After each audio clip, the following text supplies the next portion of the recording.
You're listening to the Harmonizing Her podcast, where ambition finds its perfect rhythm. The show for the multifaceted, multi-passionate woman who's ready to harmonize all parts of herself. Let's get right into today's episode. Welcome back to another episode of the Harmonizing Her podcast. We are on a kick with these Instagram questions and topic requests from all of you, which makes me so happy because it really makes us feel like a co-creative conversational process, which is always my intention for this show. So I got asked on Instagram, can you talk about behind the scenes a day in your life? What does a day look like? How do you structure your days? How do you structure your weeks? And so I wanted to take you through that process because this is something that I feel like I have mastered in the near 6 years I've been in business, creating this infrastructure of spaciousness and white space and creative space where I'm not back to back on Zoom calls and I'm not running this like busy, chaotic business. I feel very settled into my life and very settled into my business, and I built it very purposefully and spaciously and intentionally since day one back in 2018. And so I'm really excited to take you through behind the scenes a day in my life. Before we get into breaking down what my days look like, I actually want to break down for you what my week looks like, because my week has a very specific structure. And if you listened to an earlier episode, I talk about rhythms. And so my week has a rhythm and every day has a rhythm. And so think of a rhythm kind of like a theme for your day, because I think one of the best things that we can do for our productivity and our creativity and our energy levels is bucket similar tasks together. And so you won't see me, for example, jumping on a client call and then writing some sales page copy and then chatting with my team and then getting into some creative work and then back on a mastermind call. That's like chunking up and redistributing your energy in a really messy, ineffective way. And so when I look at my week, I look at what are all like the similar buckets of tasks and how can I categorize them and keep them stacked up on the same day so my energy isn't being pulled in all these different compartments that need different pieces of me, because the way that I would show up to a team call is different than the way that I would show up to a client call, which is different than the way that I would show up to, write an email or make a post. They are all different energies, different pieces of me. And so I want to consolidate those energies. And that's kind of the strategy behind why my week is laid out the way that it is. So let's start with Mondays. Mondays are either off days for me where I'm spending time with my family or I'm making appointments. A lot of the times I'll have like a nail or a hair appointment on Monday, doctor's appointments, anything like that. So I never have calls. I never have any obligation on my calendar on Monday. It's either a white space day, a creative day. So if I'm in a launch or if I'm creating something new or if I need to batch some podcast episodes, for example, I know Mondays are open for me to be able to get those things done. I also think it's important to mention right off the bat in terms of client communication, because I think notifications and texts and messages is something that's so distracting that can pull your energy so freaking fast. And so in my programs, whether you're a mastermind client, a private client, my client communication hours are Tuesday, Wednesday, Thursday. And so on Monday, when I'm off or having a creative day, there's nothing on my calendar where I have to check in on Slack, I have to check in on Telegram, I have to check in on my emails, because I have set that expectation up front that I'll be around Tuesday, Wednesday, Thursday. And it has been the most effective, efficient, amazing thing that I have done for my business and for the structure of my programs. A lot of my clients are like, I love this. I am adapting this as well. And I just kind of went back to who taught us this? Like, who taught us that we have to be available 5 days a week from 9 to 5. If I go back to my core value system, my core belief system, which is nothing is urgent, nothing is life or death in business, nothing is ever on fire where I need to like wake up and get to my desk at 7 a.m. on a Monday morning because it can't wait till Tuesday, right? Or check in at 9 p.m. on a Friday just to make sure that I caught up on every message. That has always felt really toxic to me, and I came from demanding job that was remote. And so all of our communication was done through email, through Voxer, and the Voxer message still gives me a little bit of like a trauma response. So much so that I actually moved away from Voxer entirely, and I do all of my like one-to-one communication and things inside of Telegram. But we even had an urgent email address at that job. So we would like rotate taking turns who was monitoring this. Literally the name was urgent@soandso.com.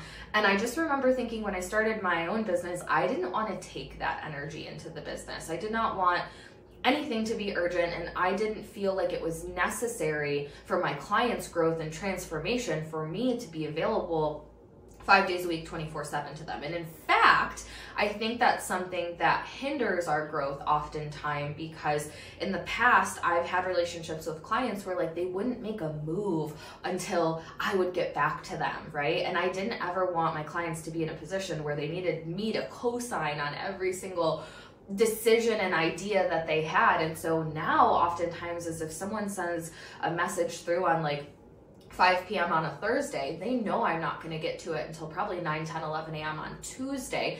By that time, oftentimes, they have found the answer themselves. They like let the emotion breathe, or they let the situation breathe, and they come back on Monday or Tuesday and they're like, oh my gosh, I worked this out. And that is a muscle that they are working. That's a byproduct of the boundaries and the structure that I have in place that lets me win and that lets them win too. So that's kind of like a sidebar, but I think that's important to mention. So when I say I'm off or having a creative back end day on Mondays, that's all I'm doing. And this varies seasonally too. Like in the summers, Friday's an off day too. We'll get to Friday as we go through the week. In the summers, when I say I'm off, I'm pretty much off. We're outside, we're going to the park, we're going for a swim, we're doing things, we're going to the zoo. My mom just got us a season pass for this amusement park. So off days are really family days seasonally. Now, in the winter, when there's nothing really to do, a lot of the times I'm working on the business and the growth plan and the strategy and batching and whatever. And so like you have noticed throughout this whole podcast, I work very seasonally and cyclically, and that is the same in my weekly and my daily structures. So that's Monday.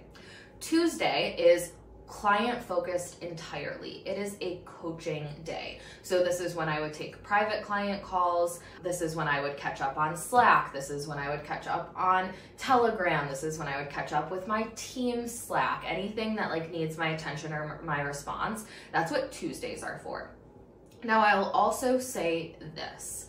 When I was designing my business, I was very specific about the amount of calls I was available for on my calendar, because again, coming from this demanding remote job, I felt like I was always being pulled from one Zoom call to the next Zoom call. Let me try to eat. When do I actually do my work? There's so many meetings.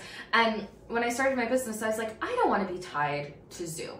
And so when I started to design my packages and my coaching programs and things like that, I did it through the lens of I do not want to be on more than like 10 to 15 calls per month maximum. Not 10 to 15 calls per week, 10 to 15 calls per month. So then I would look at, okay, well, my mastermind has 2 to 3 calls. That's 3 hours. Now, all of my clients, they get 3 private calls with me. So how many can I take that would keep me within that time capacity that feels really good to me?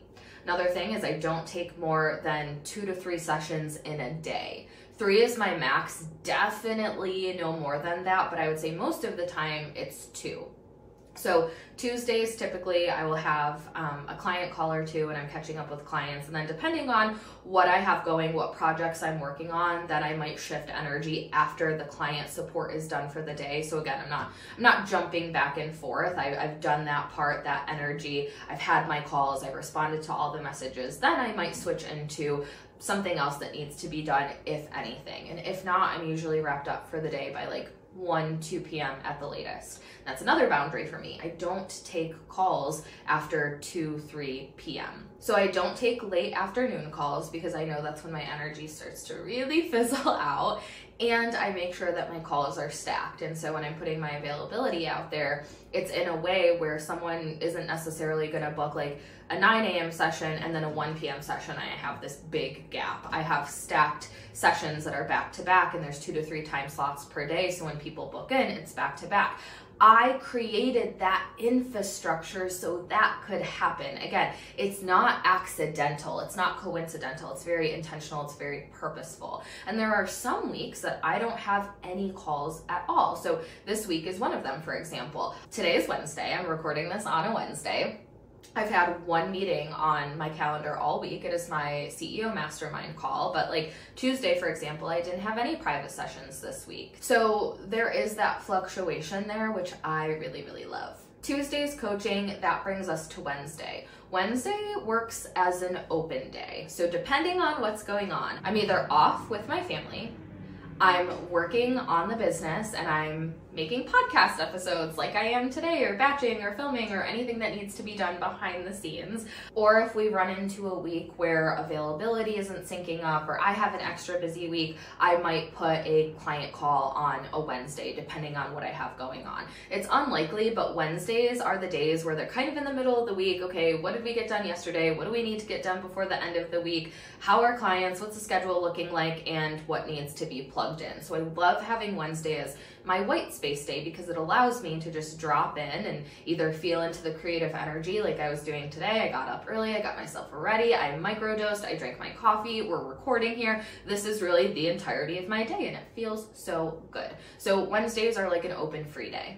And of course, Wednesday is a day that I'm also checking in Telegram and checking in Slack and client communication. Thursday is also a coaching call day. And so Thursdays, I always have my CEO mastermind calls. Once in a while, I'll take a private client call that day as well. Every other Thursday, I have calls for the mastermind that I'm a part of. So I get poured into on Thursdays as well. Thursdays feels like more of like a mastermind day than a private client day, where Tuesdays are exclusively for private clients. Thursdays, it's always my mastermind, the mastermind that I host for my clients, and then potentially a private call here and there. And then again, Slack, it's Telegram, it's checking in, responding to messages, all of the things.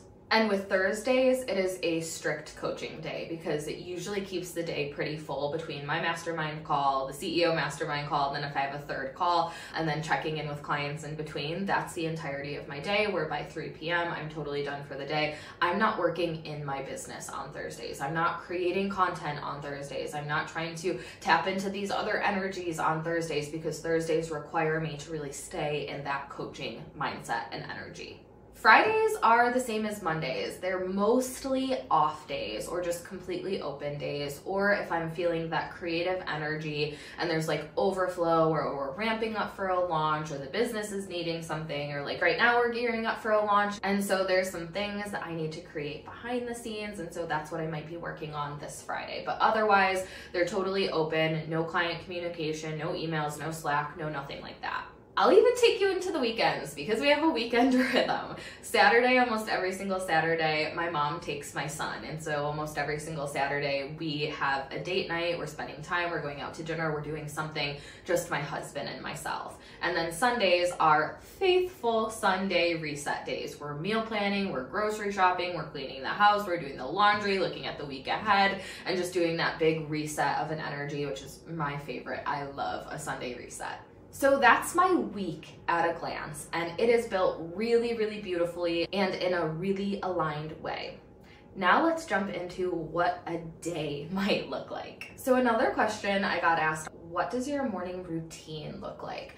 I've replaced the word routine entirely with rhythm because I feel like that just allows for more adaptability, and I like adaptability. I am the type of person that needs to flow with my energy, and the moment things are feeling rigid or obligatory or too structured or too mundane, I will go crazy. So I've never been the type of person that's like, at 8 a.m. I do this, and then I go into a rigid 15 minutes of journaling, and then I do this meditation, and then I do this, then I do that. It just, that doesn't feel expansive to me. That feels actually very contractive and constricting. So I've never operated like that.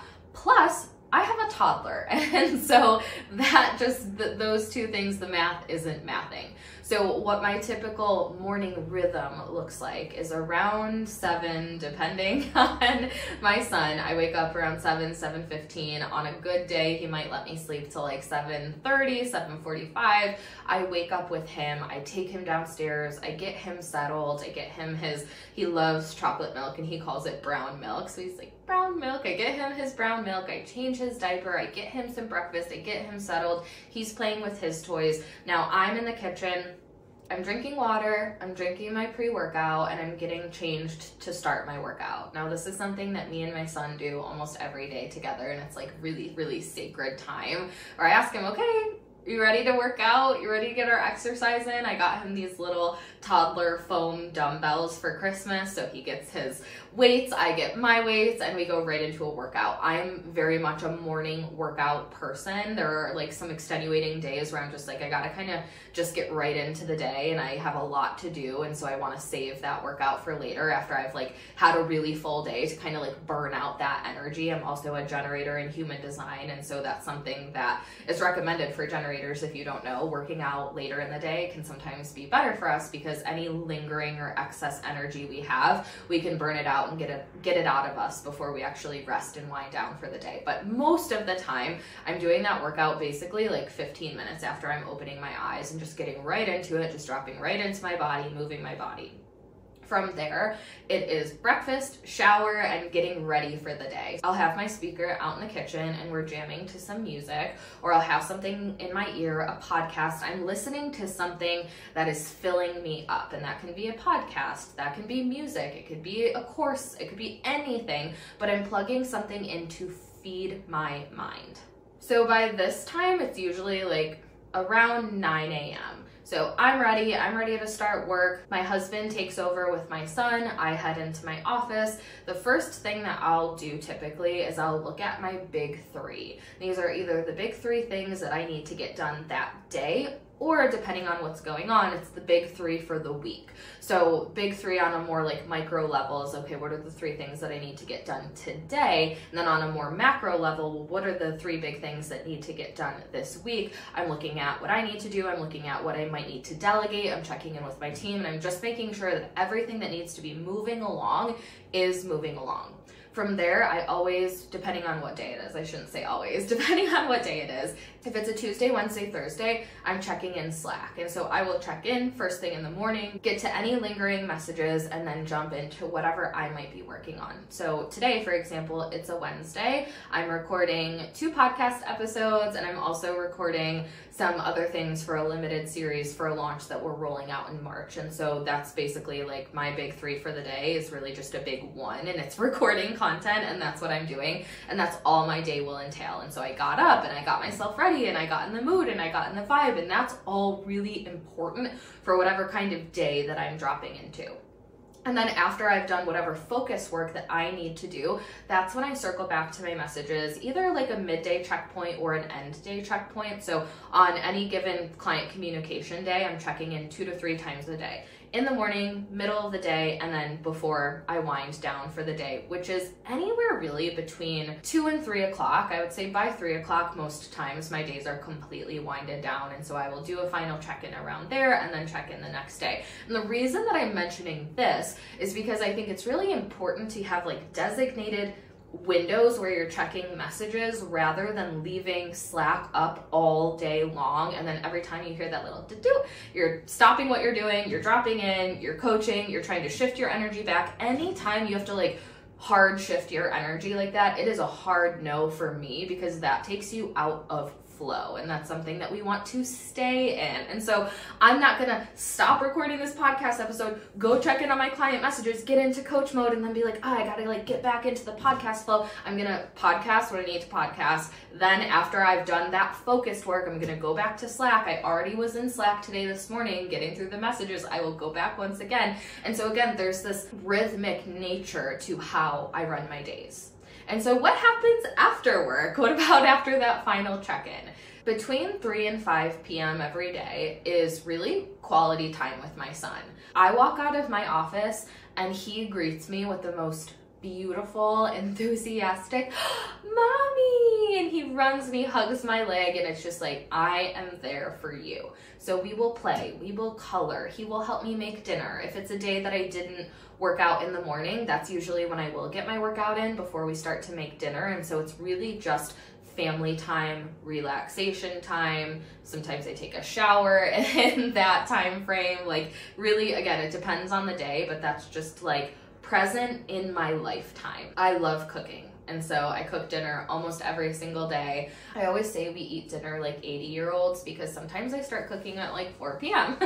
Sometimes it's 4:30. We usually eat between like 5:30 on a later day. I would say maybe 6, but we don't eat very, very late here. So make dinner with my husband, clean it up, get everyone situated, make sure our dog has eaten, make sure Carter's eating something. It's not always the dinner that we make, but eating something. And that takes us to about 6 o'clock, and that's where we all really start to wind down. And so my son goes to bed around 7-ish, give or take. So it might be bath time for him, or playing with some toys, or in the summer, going outside, taking a walk, whatever that might be. He goes to bed around 7 p.m. and honestly, that is when I start to wind down. So my night routine is he goes to bed. Me and my husband will typically get a little bit of time together, but by like 7:30, I am ready to go lay in my bed. I have my red light machine, so I'll do some red light therapy, usually some reading. If there's a show I'm into, which lately it's been This Is Us. I'm so obsessed. I'll watch like an episode or 2 of that at night, and I am asleep usually by like 9:30, 10 at the latest. Anything later than that, I'm like, oh my God, I was up so late. And so even in like my evening routine and what happens after I'm done with work, you see how there's a lot of adaptability, there's a lot of rhythm to it, there's a lot of white space, there's a lot of choice, there's a lot of freedom where I'm not like, have to be here, have to be here, have to do this, because that feels like it would suck the life out of me. And so that's what any given day in my life looks like. That's what my weeks at a glance look like. And I want you to know that they look like this because I chose this. I chose to look at my programs. I chose to look at my capacity, my client communication, my schedule, my availability. I looked at all those things through the lens of what lifestyle do I want to create, and making sure that the infrastructure I'm building supports the lifestyle that I want to create, and also the money I want to make. So just because I want to be on less calls, or I don't want to be on 10 calls a week, that doesn't sacrifice my ability to earn or my income or anything like that. So hopefully this episode gave you a lot of insight of what a day actually looks like from a 7-figure entrepreneur, because I think sometimes it feels really mysterious and there's really like nothing mysterious about it. My days are fairly light. They're pretty simple. I love them that way, and there's really no overcomplication to it. So if you're finding yourself like packing your schedule and shifting your energies and just like spilling your energy everywhere, I would really look into consolidating and concentrating your energy in every opportunity that you have to do so, and taking control of what your lifestyle looks like and making sure that your business is supporting that rather than the other way around. So hope you loved this episode as much as I did, and I will see you next week.